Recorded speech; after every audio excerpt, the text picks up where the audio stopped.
Hello, I'm Shumi Nagaremono, the hobby drifter. And I don't know why they banned these.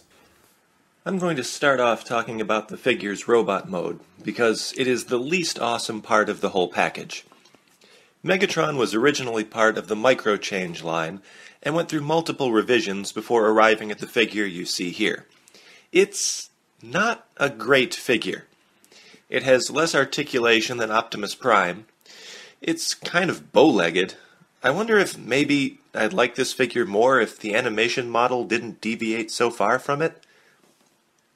As a basic robot, this figure is almost unrecognizable as the character on the TV show, but there's a fix for that.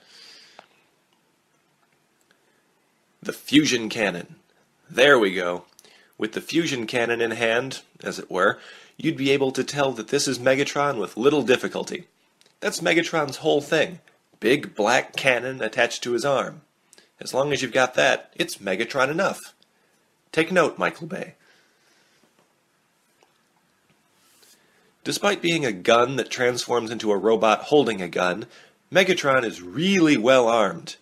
There is a lot of stuff that's been included with Megatrons over the years.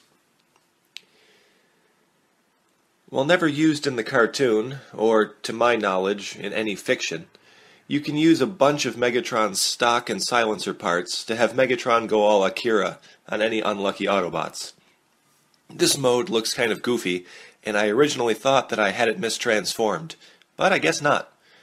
I'm sure that somewhere out there's a Megatron fan that has every possible configuration for this figure displayed simultaneously. Money well spent, hypothetical fan. You can also combine all of the little bits from Megatron's gun mode to make this gun platform thing.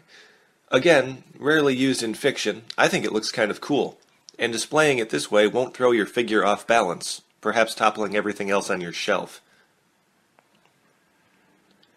Megatron also includes this little chromed gun, and honestly, I have no idea why.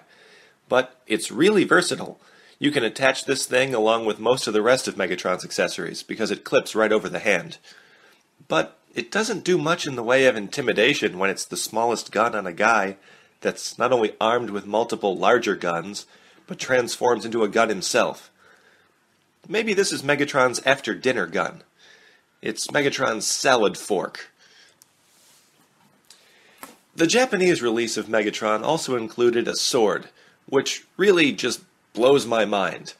I'd call it a bad stereotype, haha, let's give the Japanese Megatron a sword, if I didn't know that it was entirely Japan's idea.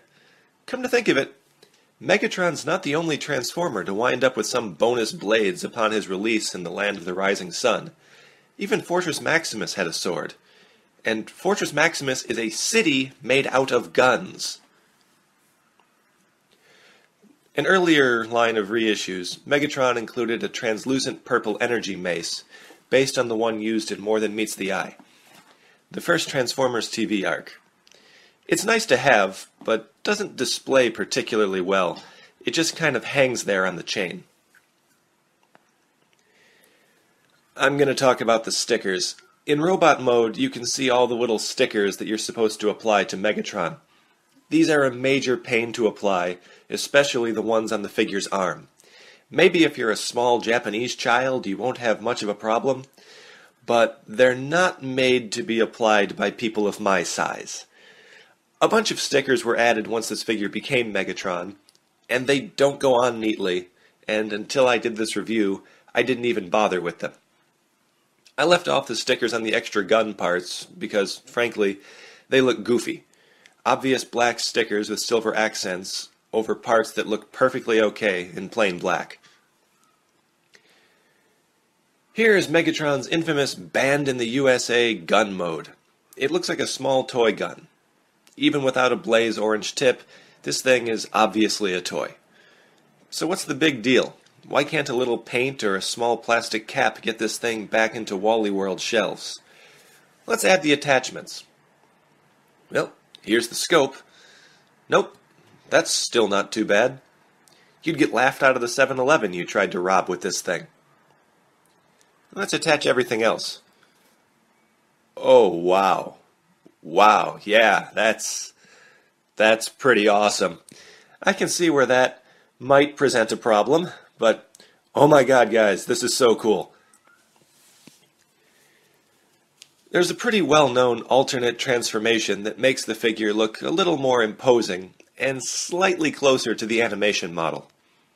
Basically, you just rotate the cannon barrel up and behind Megatron and pose his legs closer together. You greatly increase the chance of the whole thing toppling over, but I think it makes for a more appealing display piece. I bought this off the shelf at Toys R Us in 2007. In Japan, real guns and swords are illegal, but toy guns and swords are everywhere. No problem at all. In America, the situation is reversed. I'll leave you to decide which one is stranger. Until next time, I'm Shumi Nagaremono, the Hobby Drifter, wishing you happy hobbying!